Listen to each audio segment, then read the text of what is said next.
Salut Luria, qu'est-ce que tu ferais si tu devrais apprendre la bioinformatique en 2024? C'est une question qui m'a été posée récemment et je me suis dit pourquoi pas en faire une vidéo qui pourrait aider des gens qui chercheraient à apprendre la bioinformatique en 2024. Tu aimerais postuler pour des offres d'emploi de bioinformaticien ou de bioinformaticienne au sortir de ton apprentissage.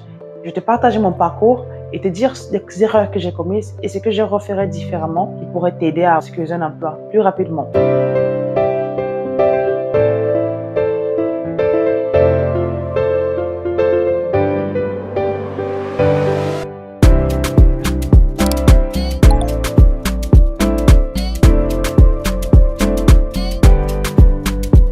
Salut à tous, bienvenue sur Dare to Dream for Africa, la chaîne des gens qui osent rêver pour l'Afrique. Sur cette chaîne, nous te redonnons espoir en Afrique, nous t'aidons à débloquer ton potentiel et enfin, nous te développons des compétences en bioinformatique. La première chose à faire en 2024 pour apprendre la bioinformatique, c'est d'apprendre un langage de programmation. Il y a plusieurs langages de programmation, notamment Python, Bash et R. Il y en a d'autres, bien sûr, mais en bioinformatique, ce sont les langages principaux. Et donc, moi, j'avais commencé par Python parce qu'on m'avait conseillé d'utiliser Python. C'était le langage le plus intuitif, le plus humainement compréhensible pour ne pas brusquer le cerveau. C'est celui qui m'avait conseillé. Et en fait, ce coup-là, c'était un bon conseil parce que jusqu'aujourd'hui, Python est l'une des références en termes de programmation en bioinformatique.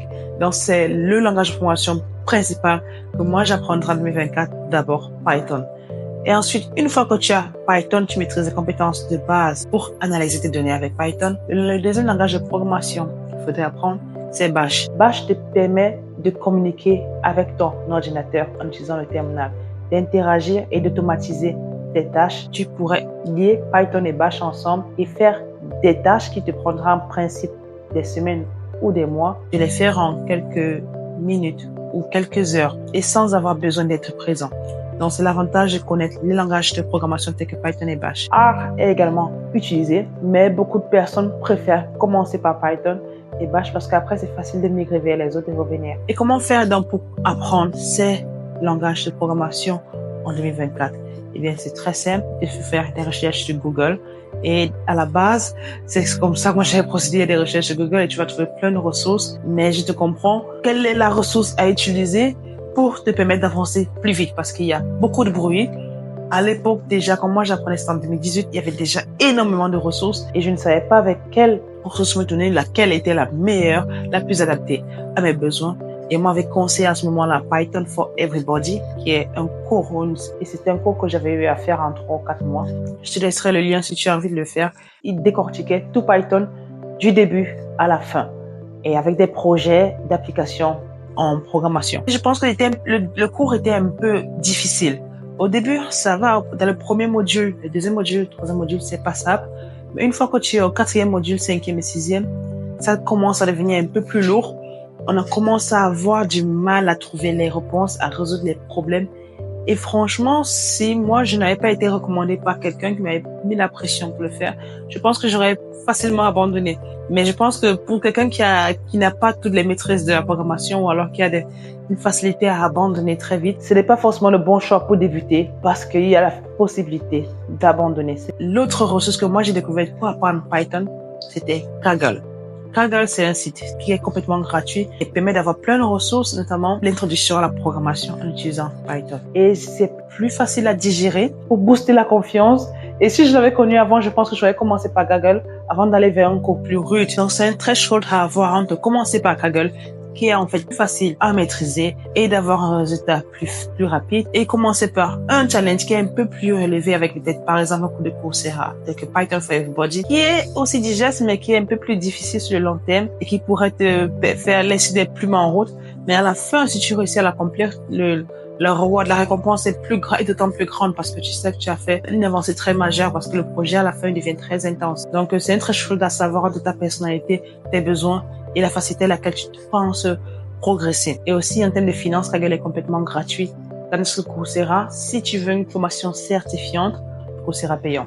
Et tout ça, c'est en ligne. Je te laisse des liens pour apprendre ça. Ça, c'est la première des choses. La deuxième des choses que je ferais, ce serait d'utiliser mes skills en programmation dans ma vie quotidienne le plus tôt possible. Lorsque tu apprends à utiliser Python ou même Bash, tu as la possibilité déjà de commencer à les appliquer dans ta vie courante.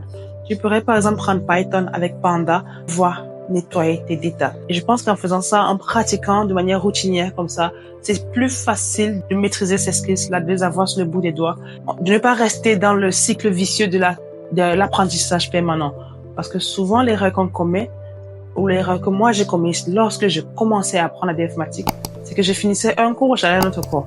Je finissais un cours, j'allais à un autre, ainsi de suite. Donc, je passais tout mon temps à faire des cours parce que je me sentais pas suffisamment prête pour aller dans la vie quotidienne ou alors pour aller sur des données pour tester ce que j'avais appris. J'utilisais juste les informations du cours, je faisais partie du cours, mais jamais je ne partais faire selon mes informations à moi parce que généralement, le cours, ça marche toujours ou très bien, mais lorsque tu veux faire dans tes propres informations, il y a des bugs. Et c'est lors de la résolution des bugs que tu réussis à comprendre en fait comment utiliser les outils, comment le langage de programmation fonctionne. Si quelqu'un voudrait apprendre la informatique plus vite, c'est important d'implémenter les skills appris au jour le jour dans sa vie quotidienne parce que qui peut le moins peut le plus. Si tu peux implémenter le peu que tu as appris déjà dans ta vie courante, forcément quand tu apprendras beaucoup, tu pourras aussi l'implémenter.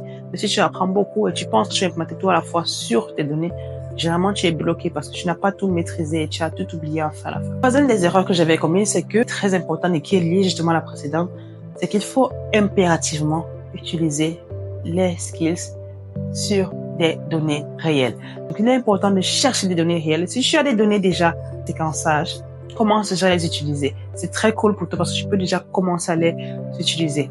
Si tu n'as pas de données, ne te dis pas, non, je n'ai pas de données, je les aurai dans 3 mois, dans 6 mois, dans 1 an. Parce qu'au moment où tu auras les données, tu auras certainement déjà perdu la main. Donc, c'est important d'implémenter des connaissances que tu acquiers directement dans tes données courantes. Comment tu fais pour avoir donc les données si tu n'en as pas? Encore une autre chose, c'est Kaggle. Dans Kaggle, tu as une panoplie de ressources que tu peux utiliser pour faire des analyses. Un autre exemple très basique pour les biologistes, c'est NCBI. Dans NCBI, on a également tous les génomes ou toutes les séquences qui existent dans le monde. Tu pourras aller télécharger une dizaine ou une vingtaine et essayer de commencer à utiliser Bash pour les déplacer et dans Python, analyser tes données selon les cours que tu acquiers au jour le jour. Encore une fois, NCBI est gratuit. Kaggle, c'est gratuit. La quatrième des erreurs, l'un de mes plus grands regrets, la quatrième des erreurs que j'ai commises et que quelqu'un ne devrait pas commettre en 2024, surtout si c'est quelqu'un qui espère exceller dans ce métier de bioinformaticien, persévérer et avoir un emploi dans ce métier-là, c'est de te créer un portfolio GitHub. C'est possible d'être recruté en tant que bioinformaticien ou bioinformaticienne sans avoir un diplôme de bioinformatique. Et en ayant ce portfolio GitHub, le jour d'un entretien d'embauche, tu pourras partager les liens vers ta page GitHub et ton portfolio pour démontrer à soi les évidences de ta maîtrise de langage de programmation. Donc, quand tu vas chercher un emploi en disant je sais coder, et tu ne pourras pas dire oh non, je viens de finir le cours de Coursera, je viens de finir DataCamp, tu ne pourras pas juste te dire ça. Ou alors si tu le dis, tes mots ne suffiront pas pour qu'ils te croient. Parce qu'il y a plein de candidats, comment ils vont faire pour te croire? Et le seul moyen de le faire actuellement, selon moi, c'est GitHub. C'est le moyen le plus facile de montrer ces évidences en termes de progression. Moi, je ne l'avais pas fait à l'époque parce que je ne savais pas. Ça m'a pris 3 ans pour réaliser que, j'aurais pu mettre tous mes scripts en ligne. Je l'avais pas fait. Imagine si tu dois ramasser 3 ans des scripts que tu as eu à faire dans peut-être 40 cours ou 50 cours. Comment tu vas faire pour te ressouvenir de tes de les recomputer? Il y a de la paresse, il y a de la flemme. Moi, je pouvais pas le faire, donc je l'ai pas fait. J'ai pas fait du tout. Je pense que c'est un de mes gros regrets parce que j'aurais eu un bon portfolio en GitHub. J'ai commencé dès à présent. Crée-toi un compte GitHub, documente-le. La 5e chose, c'était celle que j'aurais dû faire et que je n'ai pas eu à faire très tôt, c'est de parler et collaborer le plus tôt possible et le plus souvent possible. Je ne savais pas à quel point la communauté de bioinformatique était ouverte, les gens vraiment s'entraidaient et cherchaient à développer l'autre. Alors là, moi j'ai commencé, j'apprenais toujours dans mon coin, toute seule. Après, quand tu te mets à parler avec des gens, tu vois que les fait des mois pour résoudre un problème qu'une personne a demandé juste et a eu la réponse en un jour. Donc tu gagnes en temps et tu gagnes également en visibilité. Parce qu'il y en a qui sont plus avancés que toi, ils savent vers quelle tendance le monde avance. Ils vont te dire, tiens, apprends également SQL, Apprends également Nextflow parce que c'est là où le monde part. Et si toi, tu n'es pas au courant de ces choses-là, quand tu finis de sortir de ton apprentissage, tu réalises que le monde est encore à un autre niveau parce que la bioinformatique, c'est du big data. Tous les jours qui passent, il y a une nouvelle technologie qui s'est développée, une nouvelle compétence à développer et une nouvelle connaissance à acquérir. Donc, tu dois apprendre les fondamentaux, tu dois apprendre toute la base de la bioinformatique et apprendre tout ce qui vient au jour le jour. Moi, j'ai parlé très tard, mais une fois que j'ai réussi à savoir qu'il fallait parler, ça m'a fait avancer encore plus vite. Et moi, j'encourage dans tout ce qui commence à bioinformatique de commencer déjà à intégrer les communautés de bioinformatique pour pouvoir interagir avec les gens parce qu'ils pourraient vous conseiller, vous faire avancer plus vite dans vos travaux. Alors voilà, j'espère que tu as apprécié la vidéo et que tu as pris des conseils. Je te laisse les liens pour pouvoir prendre ces cours que tu aimerais. Également, n'oublie pas qu'on a une masterclass que nous organisons le 29 mai. Comment utiliser la bioinformatique pour visualiser les données et détecter les épidémies. C'est le 29 mai. Le lien est dans la description. Tu dois juste t'inscrire. Reste connecté et surtout, ose rêver pour l'Afrique.